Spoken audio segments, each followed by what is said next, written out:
We've all been there. It's a night before the gaming event and you've not quite finished your army. Well, I've done it again.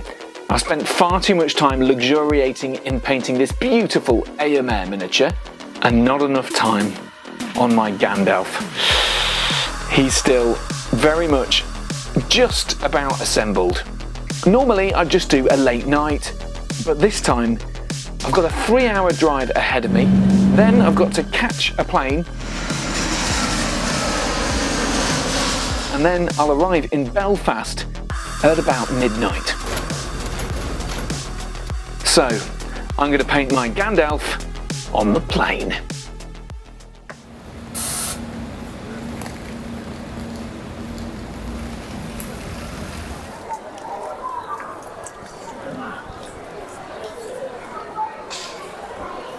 So ready to check my bags any second now. I am a little bit worried about liquids because, of course, even though it's in a baggie, I've got a lot of paints here with me. I've decided to limit the number of paints that I'm going to be bringing on the plane because I don't want them to confiscate them all or tell me off in some way. And I'm also a little bit worried about potentially having my paintbrushes banned for being offensive weapons, but who knows? It's only a domestic flight to Belfast, so fingers crossed it'll all be fine. And I have put a little blob or two onto my wet palette that's tucked away in there as well, alongside Gandalf in a Guinness tin.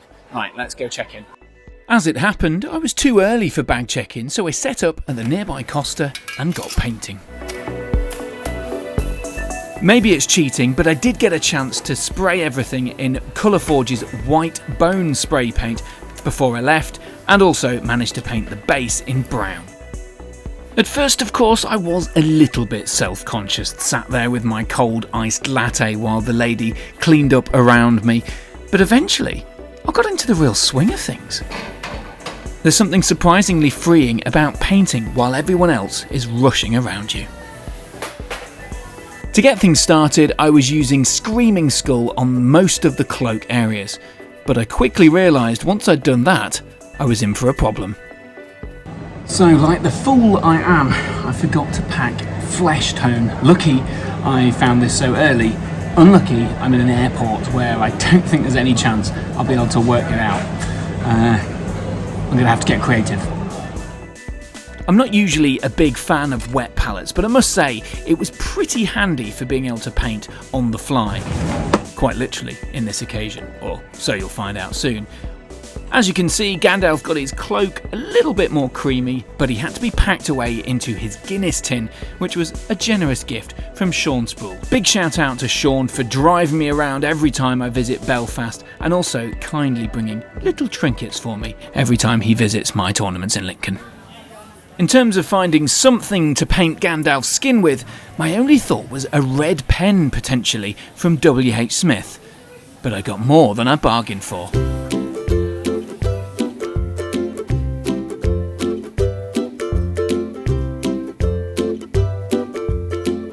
Bluey literally saves the day. Amazing to find some pink paint free with a magazine. And let's be honest about it, if I was going to feel awkward and self-conscious painting while in an airport as it was, adding a child's magazine wasn't going to make things much worse.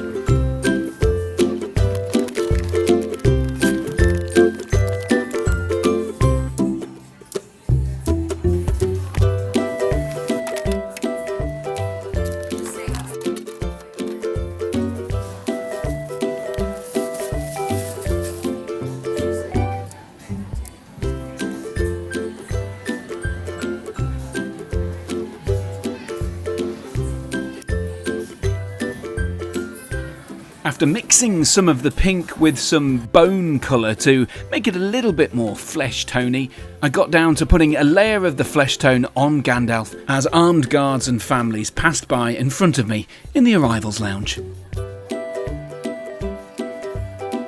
I hadn't made an awful lot of progress before it was bag drop-off time, and then through security, where I was starting to get worried about the contents of my cabin luggage.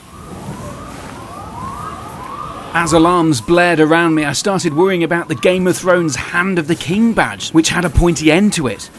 Also, the paintbrushes and the paints. Would security let me through?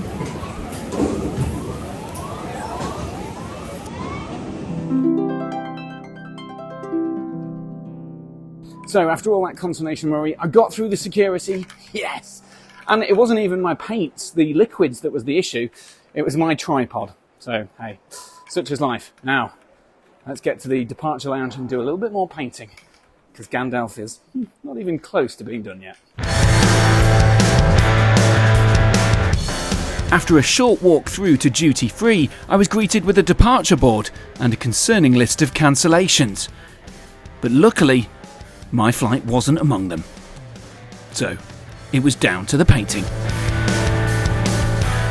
I began with Reichland flesh tone over the skin, but the trick with Gandalf the White is to know that even though everything is going to end up being highlighted in a pure crystal clean white, you've got to divide up and find some contrasts across the model. So I used 3 different base coats, essentially the Fang, or a shadowy grey, blue grey kind of colour, Kenry brown, or some kind of Baneblade brown, or like a sort of tan brown colour, and also a creamy colour for the cloak. So these 3 different colours were starting to be built up from the very early stages, with a sort of combination of washes and colours themselves.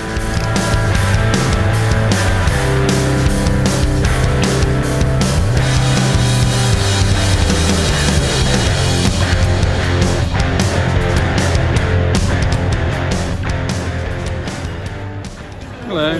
Yeah, that's... It is, yeah. Someone in the kitchen would absolutely love it. He's trying to get me into it. Oh, it's ace. It's ace. It's perfect to fill 2 hours of waiting around here. So. That's fair. I'm trying to get into it, but I can't afford it. Oh, yeah, it is expensive. I mean, there are lots of shops that do it discount, and you know, like you can get it second hand and things like that. So. I didn't think about that. So, yeah, it's, But I'm definitely looking into it. Have fun, man. I'd recommend it. Cheers, man. Have fun. Win-win. A convert and a beer.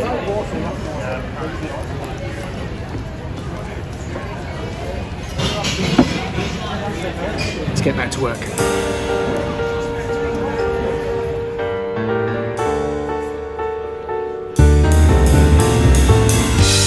What a wholesome encounter. It just shows that doing your hobby in public actually might encourage other people to give it a go too.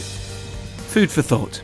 Anyway, I started now with the really tricky bits of Gandalf the White. Because of course I'd spray painted everything white and cream, it meant that there were a lot of details that were going to be white, and really I didn't want them to be. So I started using Chaos Black, or Abaddon Black, to just pick out the belt, the sword, the scabbard, all those sorts of things, to make sure that it wasn't all kind of building up from a white tone, and essentially provide us some more contrast on the whole of the miniature.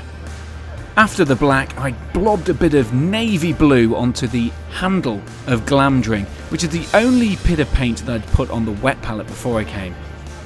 So the painting progress is actually going quite well. I've got down pretty much all the base layers, so I mean this is kind of 3 colours and sort of based, so I'm relatively happy with it.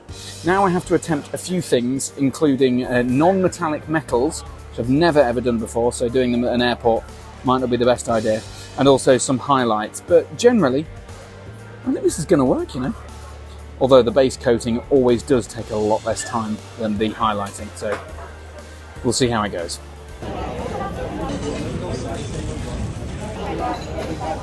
Perhaps not the most standout work ever, but I think I did actually manage to do non-metallic metal, all the blacks and the whites and the greys on the wet palette there, to demonstrate that it did work, sort of. I was quite happy with it. And honestly, I was having a whale of a time sipping on my beer here at the Wetherspoons at Birmingham International Airport. I'd spent about 45 minutes at this point painting away Gandalf, and I was getting some real progress. But little did I know that in the background, on the departure board, the clock was ticking.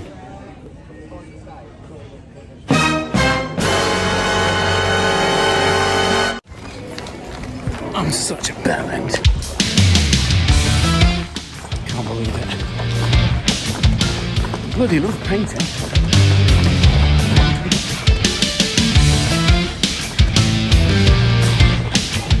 It's been an absolute pleasure, but final fucking call. You better.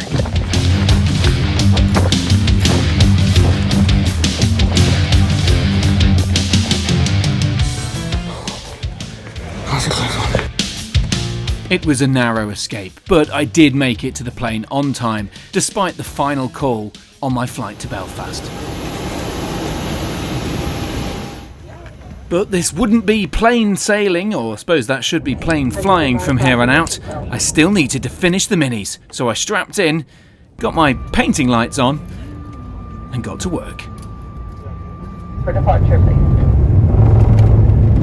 Please keep your seatbelt fastened. Well, once the tray tables were no longer in their upright position.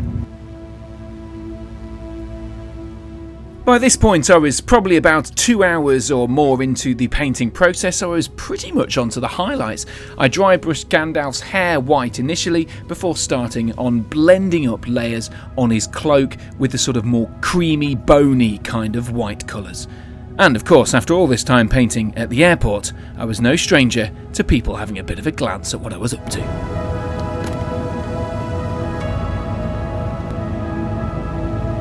Here you can see me working on Gandalf's undershirt. I started with that fang undercoat earlier on and has been slowly adding white for the whole process to build up a sort of Space Wolvesy grey, Fenris grey, all that sort of pale bluey grey type colour. It makes for a really nice model, even if you can't actually see me painting it for most of this. It's pretty hard to frame a camera shot while you're on a plane.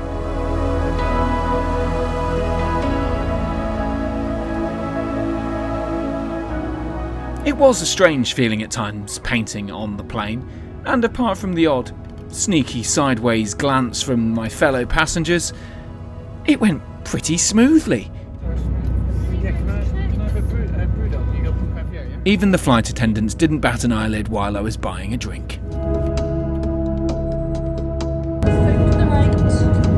With the deadline looming though, I was in a race against time to get those final white highlights perfected on Gandalf before the plane landed, and I was left with no more time before the tournament.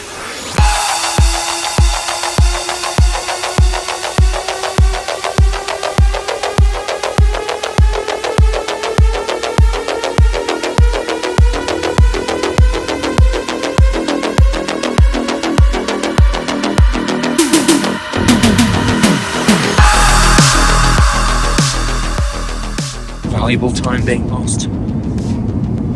The guy in my row wants to go to the loo. Please ensure your baggage and all personal belongings, including laptops, are safely stored. The tray table must be stowed, armrests down, window blinds open, and your seatbelt fastened, ready for landing.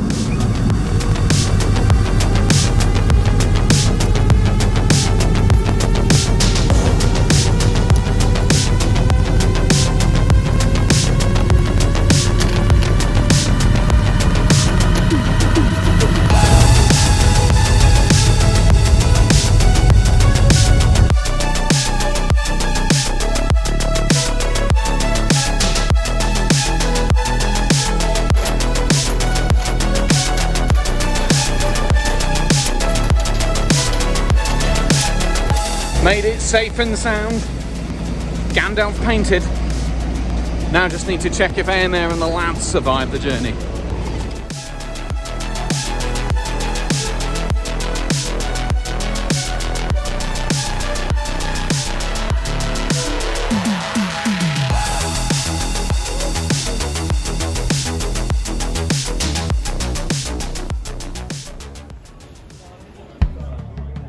Thankfully, Aemir and the lads did arrive pretty much safe and sound. There were a couple of minor injuries, but we arrived at Nerniath, the tournament, and it was fantastic. There were sights like this. Yeah, that happened. And there were also some amazing games, including a cracker of a closer to the event for me against the Assault on Helm's Deep. A perfect thematic opponent to finish off the weekend for my riders of Aemir. It's always a special weekend over in Belfast, and this display by Nicky Forsyth was an absolute highlight. A real treat to see this in the flesh, his Cirith Ungol, deservedly winning the best display board prize at the event.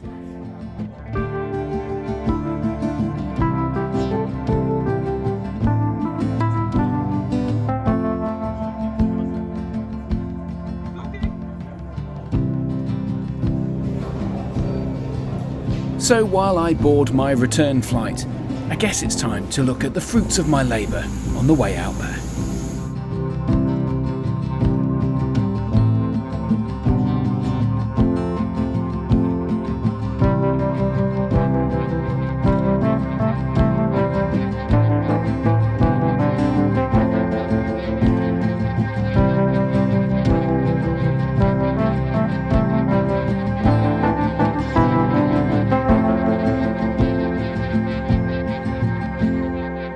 Well, thanks very much for watching another Entmoot video. I hope you enjoyed the journey and the quest to paint in an unusual location, like on one of these planes flying up above me at the moment. But I'll let it pass. Where is it? I can't even see it. Anyway, good timing. Either way, thanks very much for watching. If you want to hear more about the journey and about the games I had at Nirnief, the tournament itself, then do check out Entmoot, the podcast, where I interview all of my opponents and talk through the games and let you know how the riders of AMR fared, a notoriously uncompetitive legion taken to one of the most competitive tournaments of the year in the Great British Isles, and of course Ireland's Open for the Ardicon Cup and all that sort of stuff. So thanks very much for watching. If you like this sort of stuff, do hit that comment and the subscribe button and all those other jazz, and if you really like it, then consider becoming a patron supporter to help me do harebrained things like fly across the world and paint miniatures on a plane. And I guess the lesson is as well, you can paint anywhere. All you need to do is make sure you remember all the paints. Thanks very much for watching. Boo-rum. Oh, there's another one, I think.